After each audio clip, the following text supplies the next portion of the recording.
Muito bem, muito obrigado, professora Simone. Em primeiro lugar, eu gostaria de agradecer o convite que me foi feito para estar aqui. Eu não sei se me estão a ouvir bem. Sim, perfeito. É que eu estou aqui, como já perceberam, na sala de aula, porque estou aqui com a minha turma fantástica do curso de especialização em Linguística Forense e que tem estado a acompanhar, nomeadamente, a apresentação da professora Graça Enes, que aproveito também para cumprimentar já agora.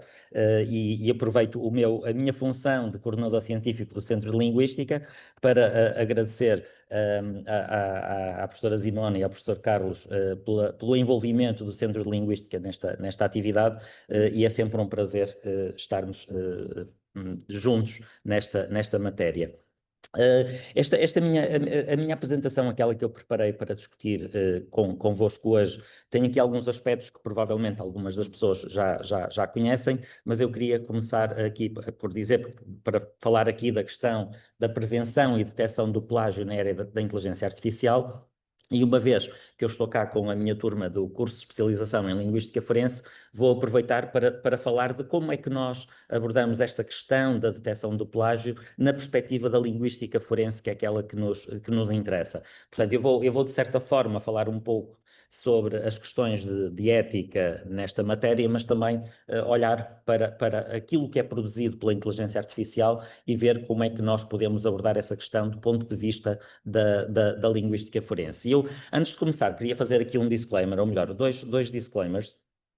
Um deles, que está relacionado com isto, é o facto de termos que ver que a minha perspectiva é efetivamente essa perspectiva, ou aquela perspectiva que eu vou partilhar convosco hoje, é efetivamente a perspectiva de linguista forense. E o outro disclaimer é que provavelmente algumas das coisas de que eu vou falar aqui amanhã já estarão desatualizadas, tendo em conta a velocidade a que a tecnologia evolui e, curiosamente, talvez se surpreendam, alguns dos problemas linguísticos continuam e isso mostra a relevância da linguagem, mas é algo que eu vou discutir convosco depois já a seguir.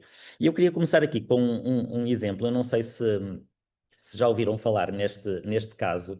É um exemplo de um artigo científico que foi publicado numa revista chamada Surfaces and Interfaces, que tem um título muito estranho. Aliás, eu nunca vi um artigo científico com um título desta natureza. Suponho que não há aqui especialistas neste campo científico, mas eu já li este título dezenas de vezes e até hoje continuo sem perceber exatamente o que é que isto significa. Mas eu não trouxe o artigo para partilhar convosco o conhecimento científico dele, mas apenas para vos mostrar um aspecto interessante deste artigo, que é a primeira frase da introdução, diz-nos "Certainly, here is a possible introduction for your topic". Ora, se vocês usam inteligência artificial, sabem que esta frase é a frase-chave do ChatGPT, e o que nós vemos aqui é um artigo científico que foi publicado numa revista da Elsevier, que tem um fator de impacto brutal. Portanto, quem trabalha na área da ciência sabe o que é que significam os fatores de impacto. É uma revista que tem um fator de impacto brutal e que, no entanto, publica um artigo com esta frase inicial, obviamente indicando que o artigo foi escrito utilizando o ChatGPT. Não quero entrar aqui em questões sobre o que é que se passa aqui, se isto é permitido, se não é permitido, se a editora permite, se não permite. Estou certo, estou seguro que estaremos de acordo ao achar que esta frase não é adequada neste artigo. O que é curioso é que este artigo esteve publicado durante várias semanas até ser retratado. Mas mais curioso ainda é olharmos para os motivos pelos quais ele foi retratado. É que vejam, o primeiro motivo para retratar o artigo foi que a possibilidade de ele ter imagens, ter gráficos que eram reproduzidos de uma publicação anterior, provavelmente pelos mesmos autores, provavelmente por outros autores, não sabemos muito bem, mas a principal questão seria essa, seria uma questão de plágio. Este era o primeiro problema. E depois, o que a editora diz é, além disso, existem preocupações de que os autores parece que usaram inteligência artificial generativa. Ora, não parece que usaram, eles usaram efetivamente, não é? Porque com aquela frase não há dúvidas de que eles terão usado a inteligência artificial generativa. O que é interessante vermos aqui, isto é outra questão sobre o domínio ético, é o tempo que levou até que retirassem o artigo de publicação.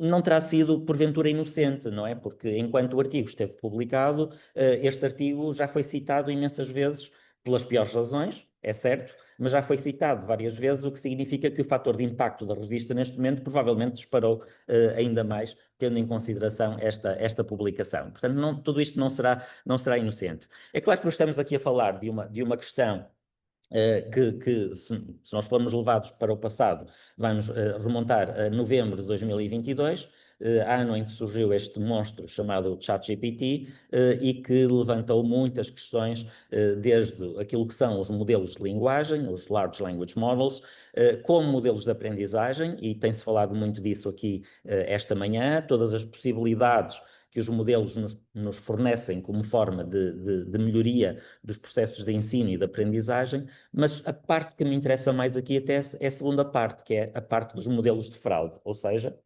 estamos a olhar para uma ferramenta que nos permite, efetivamente, replicar, reproduzir, aprofundar a tecnologia para efeitos de fraude. E na perspectiva da linguística forense, é isto que me interessa analisar. Há pouco a professora Graça estava a falar dos exemplos da Universidade de Tilburg, e eu acho que temos ali uma série de bons exemplos para analisarmos, mas eu queria dizer-me que eu, como funcionário da Faculdade de Letras da Universidade do Porto, tenho que dizer que é com muito orgulho que nesta faculdade os templates de mestrado e de doutoramento, que são estes que veem na imagem, incluem na sua última versão a declaração de honra, incluem não só os parâmetros habituais sobre as questões de ética e de rigor científico e de legalidade, nomeadamente em matéria de plágio, incluindo a frase-chave: tenho consciência de que a prática de plágio e autoplágio constitui um ilícito académico, mas depois tem um segundo parágrafo em que o candidato declara que utilizou ou que não utilizou inteligência artificial.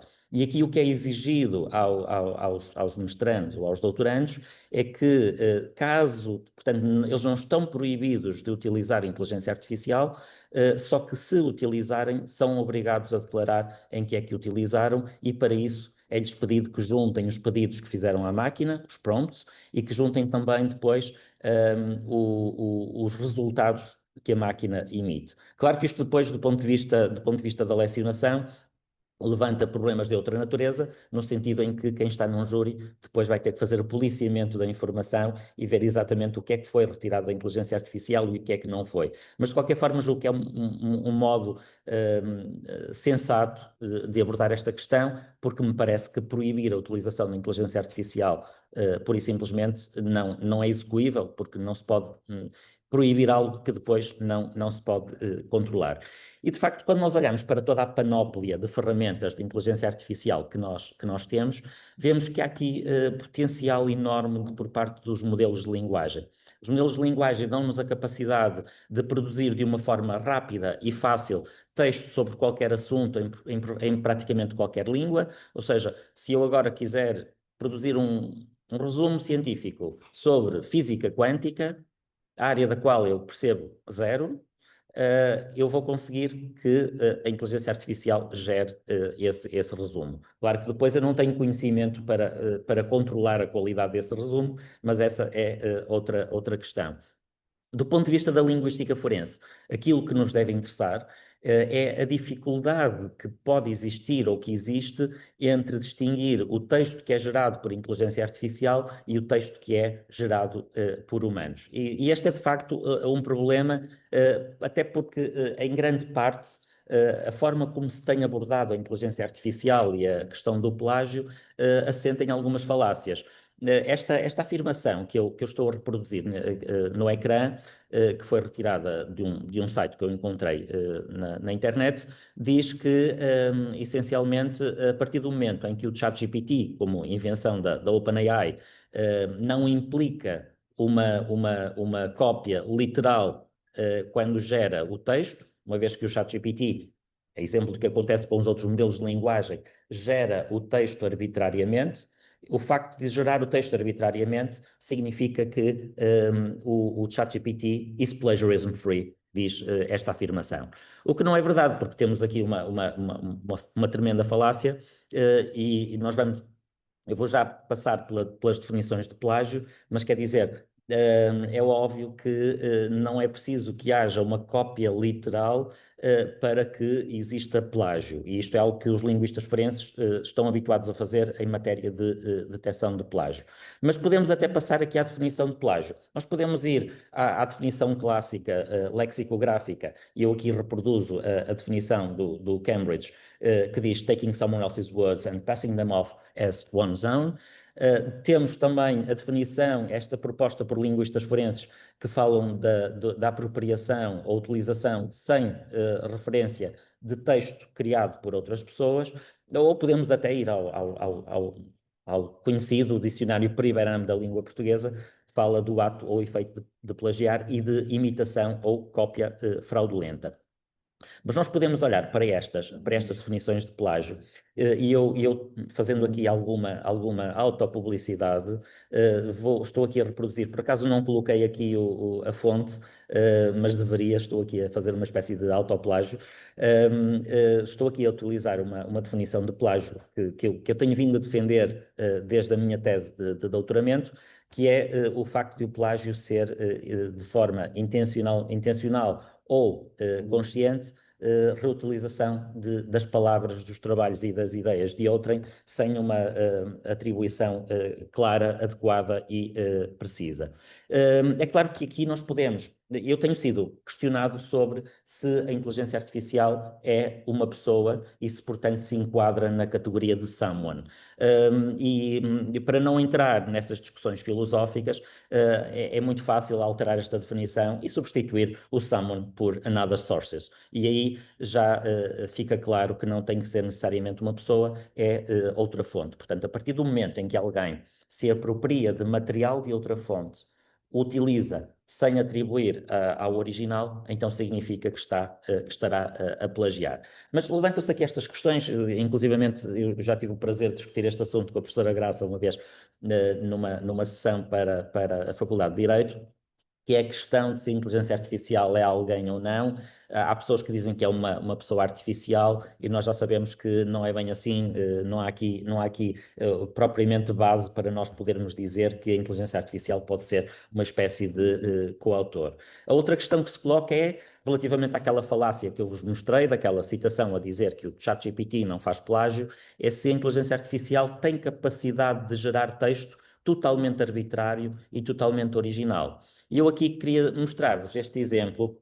Os linguistas forenses, eu estou aqui perante uma sala de linguistas forenses, os linguistas forenses são personalidades estranhas que gostam de coisas estranhas. E eu, como linguista forense, tenho que admitir, e isto é um exemplo que eu produzi por causa de um projeto de investigação no qual eu esteve envolvido sobre detecção de teorias da conspiração. E isto foi no início de 2023.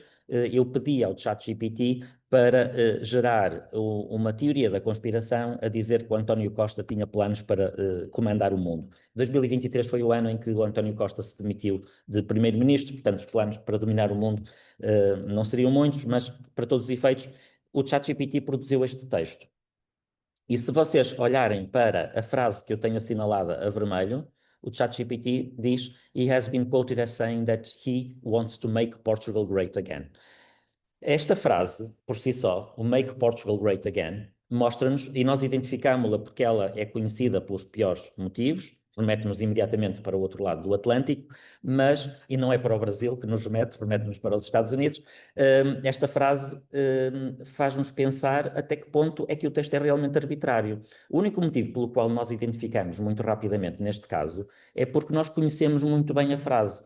Mas se esta frase fosse retirada de qualquer publicação científica, ela passaria completamente indetectável para quem toma o texto gerado automaticamente como sendo seu. Mas este problema vai indo mais longe. Vejam o que é que acontece quando queria trazer-vos este exemplo, porque eu pedi em tempos ao ChatGPT para me dar uma lista das principais 10 referências sobre análise de plágio na área da linguística forense. Ele deu-me 10 publicações, e destas 10 publicações, a primeira e a última existem. A primeira não é propriamente um livro que eu recomendo aos meus estudantes, porque quase toca na pseudociência, mas existe, este livro existe e foi escrito por este senhor. A referência número 10 é um livro excelente, foi editado por Laura Solon e por Peter Tisma. É fantástico, eu recomendo, mas não é um livro sobre plágio, é um livro sobre linguística forense em geral, que por acaso tem um capítulo sobre plágio. As outras 8 referências são inventadas. Ou o autor não existe, ou a obra não existe, ou não existe nenhum dos dois. Portanto, vejam esta falsidade que é gerada por parte da inteligência artificial. Mas podemos ir mais longe, porque vejam, eu aqui fiz o pedido ao ChatGPT em inglês. Vejam o que é que acontece quando eu faço o pedido em português. Como irão ver, a única coisa que ele fez foi traduzir as referências. Portanto, mesmo aquelas que existiam, que é a número 1 e a número 10, deixaram de existir porque estas obras não existem em português. Portanto, vejam a falsidade que está a ser produzida por parte da inteligência artificial. E este traz uns problemas, aliás, este encontro mostra a preocupação e as questões que têm sido colocadas mostram a preocupação sobre esta matéria na área da academia e eu diria até na área da ciência, e aqui há vários problemas que nós poderemos abordar do ponto de vista linguístico. Um dos problemas é que, sobre o texto gerado por inteligência artificial, é que nós estamos a olhar para um texto que é aparentemente correto, em matéria de gramática e ortografia, tipicamente não apresenta grandes problemas, e isto por si só já é um indicador de que o texto pode ter sido gerado automaticamente, porque as gralhas, todos nós sabemos, que trabalhamos com linguagem, sabemos que a gralha é natural do ponto de vista da produção humana de texto, mas o que eu quero dizer sobre isto é que esta correção do texto, esta qualidade do texto, é apenas superficial. Ou seja, quando nós começamos a olhar atentamente para o texto, quando o analisamos segunda, terceira ou quarta vez, vamos começar a ver os problemas linguísticos que eles apresentam. E isto é algo que nós fazemos do ponto de vista da análise da linguística forense, que é esmiuçar todos estes problemas.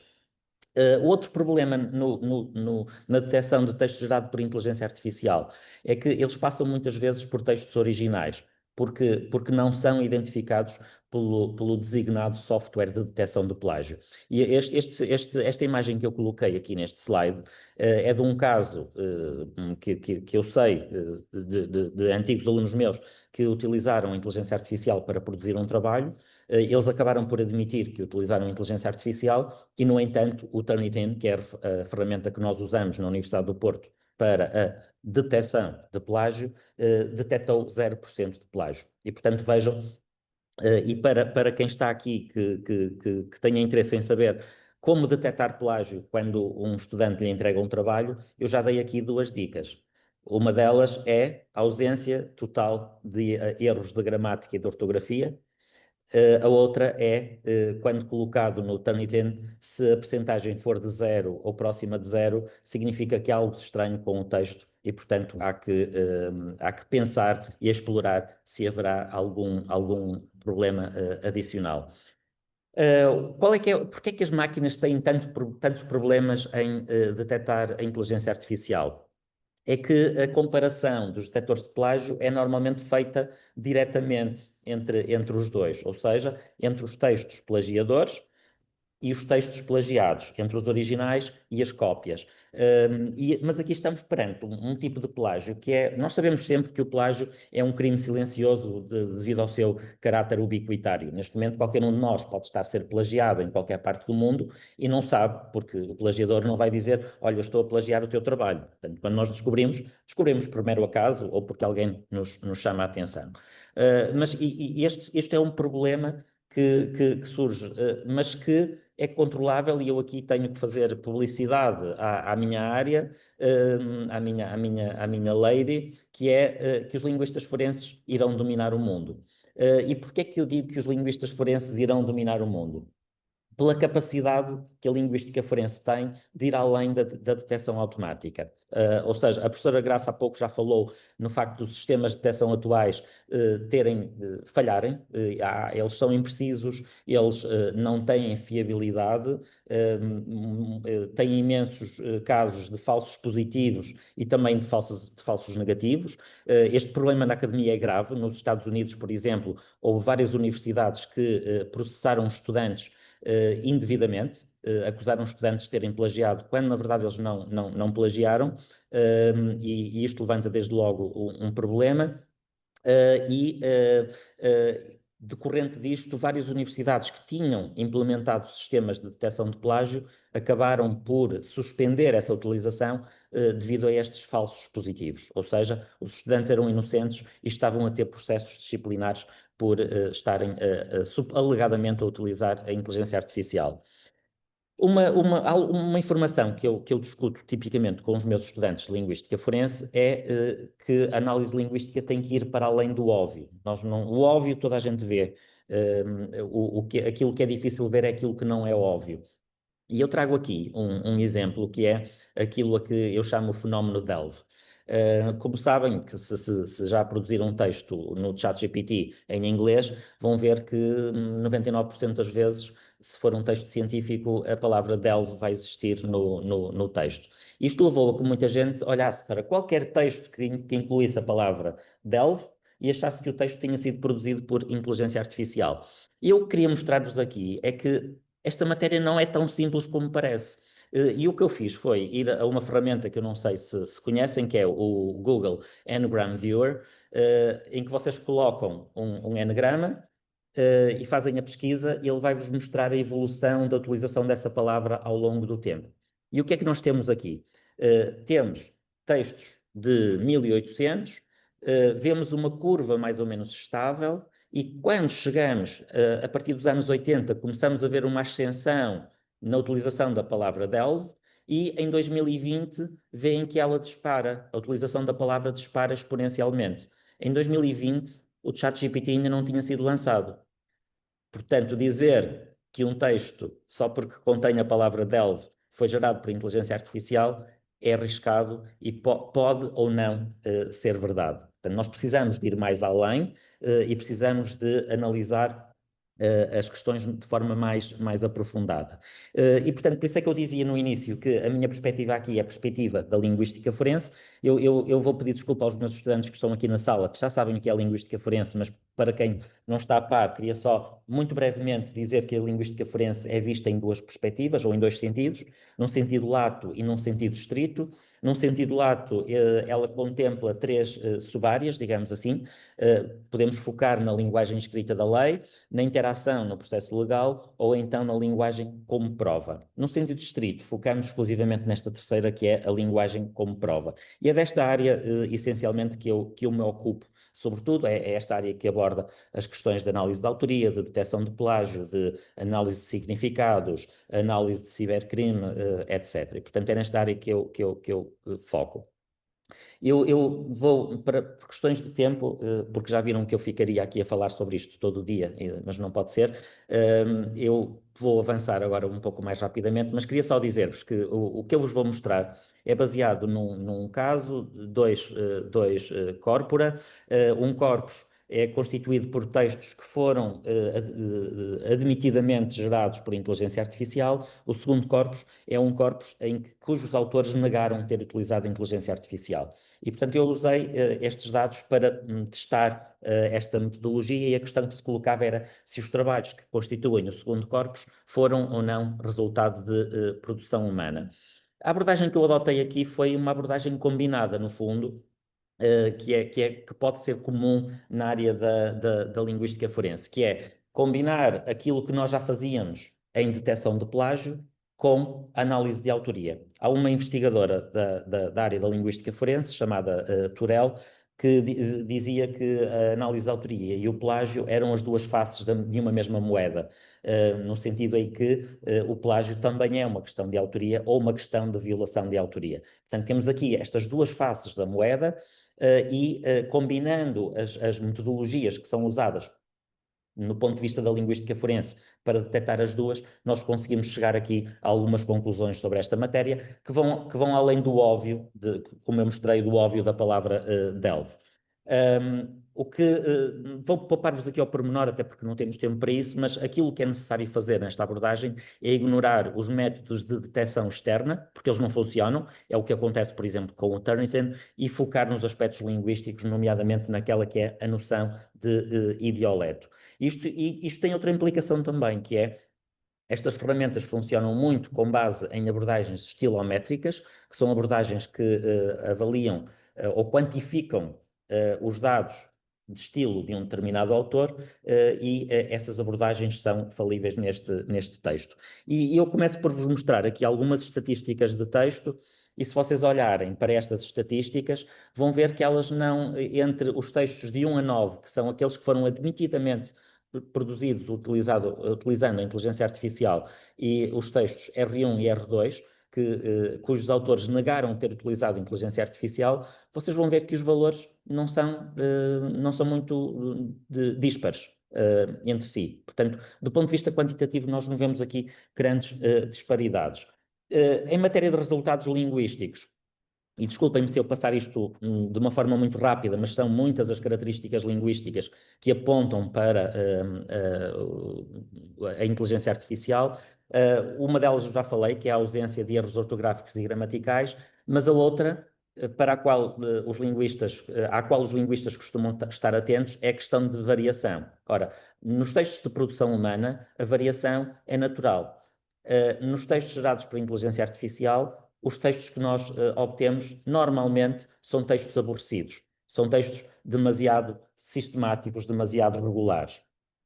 Outro aspecto interessante que é detectável do ponto de vista da análise linguística forense é a frequência elevada de palavras funcionais. Nós vemos imensas preposições, vemos imensos demonstrativos e vemos também conjunções adversativas. Eu não sei se vocês já refletiram sobre isto, mas o ChatGPT adora o mas. Portanto, é muito frequente nós encontrarmos este tipo de estrutura. Em contrapartida, temos uma reduzida riqueza lexical, ou seja, as palavras lexicais que são utilizadas normalmente são banais. Quando há uma palavra lexical que é mais rara, então essa palavra é repetida várias vezes. Se me permitem, é quase como, sabem, quando uma criança aprende uma palavra nova e depois utiliza essa palavra sistematicamente, a inteligência artificial faz algo deste género. Depois temos uma linguagem carregada também, com vocabulário sensorial e com adjetivos valorativos. Se repararem, para o ChatGPT é tudo importante, é tudo fundamental, é tudo crucial. E estes são exemplos sistemáticos que nós obtemos do texto que é gerado pelas ferramentas. Outro aspecto interessante é o uso de estruturas de coordenação. O ChatGPT gosta muito de exemplos como aqueles que eu vos mostro a vermelho, expressar pensamentos, emoções, sensações e desejos, a língua, os lábios e as cordas vocais. Portanto, as ferramentas adoram este tipo de estrutura, mas é interessante que, se vocês olharem, do ponto de vista de subordinação, é muito raro a inteligência artificial fazer estruturas de subordinação. Porquê? Porque as estruturas de subordinação exigem conhecimento simbólico e exigem capacidade de estruturar a informação. Enquanto que com uma estrutura de coordenação nós pura e simplesmente vamos adicionando elementos, numa estrutura de subordinação nós precisamos de hierarquizá-los. E as ferramentas de inteligência artificial não têm, ou não têm ainda, como eu disse no início, isto pode estar desatualizado amanhã, mas não têm ainda a capacidade de organizar a informação neste sentido. E, portanto, por e simplesmente, raramente constroem estruturas de subordinação. E do ponto de vista sintático, é interessante também vermos quão sistemática é a utilização de estruturas do género é, seguido de um adjetivo, seguido de um infinitivo e depois também com modalizações deónticas à mistura. Eu coloquei ali dois exemplos só para ilustrar este ponto. Seguramente irão reconhecer este tipo de frases de textos gerados por inteligência artificial. Algo também evidente é a utilização de frases curtas e simples. A sintaxe é muito típica do inglês, não é por acaso, é porque, quer dizer, é muito mais fácil nós treinarmos um sistema em inglês, que é a língua mais presente na internet, do que treinar em mirandês que só tem meia dúzia de falantes. Portanto, é normal que a estrutura sintática para a qual seja treinado o sistema seja a estrutura do inglês. E relacionado com isto, nós vemos, eu não sei se já repararam, mas vemos muito também uma incidência muito elevada de voz passiva. Ora, nós em português, porque a nossa língua nos permite outras estruturas, em português nós não precisamos de usar a voz passiva como é usada em inglês. Mas, no entanto, o ChatGPT adora construir frases passivas. Porquê? Porque é uma espécie de tradução automática daquilo que são as estruturas do inglês. Vejam, esta frase, múltiplos estudos são realizados acerca de padrões. Quer dizer, esta frase em português não é nada natural. Porquê? Porque ela é transposta diretamente do inglês. Tudo isto resulta num texto que, por isso é que eu dizia no início, a qualidade é questionável, no sentido em que, à superfície, o texto não tem erros ortográficos e gramaticais, mas quando nós olhamos para ele, ele tem ausência de textura. O texto é muito mecânico, é muito repetitivo, em vez de ter a tal fluidez. E do ponto de vista de coesão e de coerência, temos também problemas, porque a coesão é muito fraca. Se vocês repararem, é muito raro, se olharmos para a coesão interfrásica, é muito raro o ChatGPT utilizar conectores ou utilizar conectores muito sofisticados. Porquê? Porque isso exige fazer a coesão entre frases diferentes. Logo, é mais fácil construir frase após frase após frase e deixar que seja o leitor a estabelecer a relação entre essas frases do que estar a produzir informação coesa. Depois temos um aspecto interessante também, é as estruturas argumentativas. O ChatGPT é muito argumentativo por natureza, mas as estruturas argumentativas são estruturas argumentativas básicas, ou seja, é o clássico da tradição aristotélica, do Power of Three, em que nós, se repetirmos a mesma palavra 3 vezes, então o nosso argumento tem mais força. E se reparem nos textos gerados pela inteligência artificial, que vocês vão ver que esta triplicidade ocorre muitas vezes. Depois temos também marcas interlinguísticas, ou seja, eu já falei aqui da problemática que é termos um sistema que é treinado sobretudo para o inglês e depois há características do inglês que são transpostas para outra língua, para outras línguas.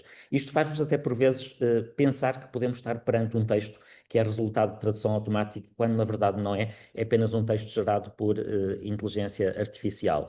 Não vou falar das alucinações, já falamos disso, elas são fenómeno conhecido e até da própria referenciação adequada.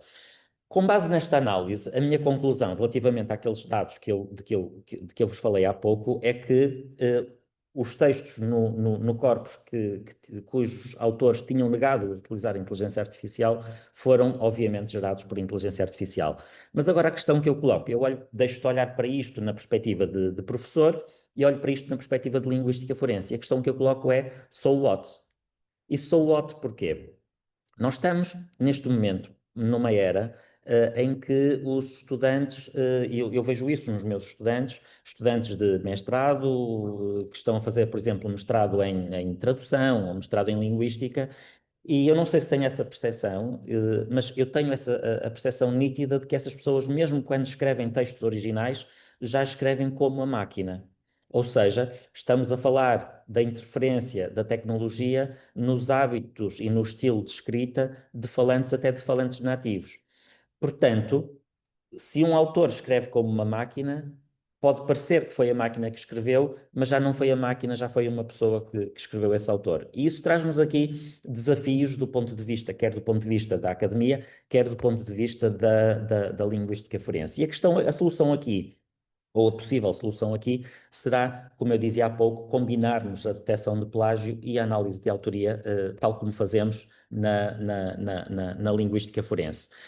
Relativamente a esta questão, esta análise linguística forense parece-me indispensável para nós detectarmos plágio através da inteligência artificial generativa, por isso é que eu dizia que os linguistas forenses vão dominar o mundo e, se me permitem a provocação, a informação contextual, agora vou fazer de conta que sou o ChatGPT, é crucial para nós abordarmos esta matéria na área da linguística forense. Eu coloco ali uma citação que é de um grande linguista forense, que por acaso foi arguente da minha tese de doutoramento, que falava da whole truth. E este é um princípio com o qual nós na linguística forense estamos preocupados, que é, nós não podemos partir de pressupostos daquilo que nos parece óbvio, quando na verdade pode não o ser. Já quase a terminar, eu suponho que estou a chegar ao limite do meu tempo, mas já quase a terminar, queria só mostrar-vos aqui uma experiência que eu fiz há uns meses. Eu pedi ao ChatGPT para escrever um texto curto sobre linguística forense e disse-lhe para ele sustentar esse texto por referências bibliográficas e incluir essas referências na lista de referências. E as condições eram incluir um trabalho meu, estou aqui a fazer de conta que sou uma pessoa importante, e outra de Coulthard, que é um dos pais da linguística forense. E o texto que foi gerado, o resumo que foi gerado pelo ChatGPT é este que vocês veem aqui no ecrã. E diz-nos que a linguística forense é uma disciplina que aplica, etc, etc, etc. Vai incluir ali a referência de Coulthard e depois vai dizer que eu expandi esse campo ao explorar como a linguística forense pode ser aplicada no cibercrime, analisando a linguagem de e-mails fraudulentos e crimes digitais. Não anda muito longe, de facto, daquilo que eu tenho feito nos últimos anos. Mas vejam, olhamos para as referências, é claro que vocês não conhecem o meu currículo, eu nunca escrevi aquele trabalho. Ele foi buscar um trabalho meu de 2014, que não existe, e que fala de The Role of Linguistic Evidence in Cybercrime Investigation. E vai buscar ali um Journal of Language and Law, que não existe também. Existe uma revista que eu coedito chamada Language and Law, Linguagem e Direito, mas não existe um Journal of Language and Law. E, portanto, a revista não existe, o artigo não existe, aquele número e volume da revista não existe e aquelas páginas muito menos. Portanto, vejam a alucinação que aqui temos. E com isto termino e agradeço a vossa atenção e, claro, estou disponível para quaisquer questões que queiram colocar.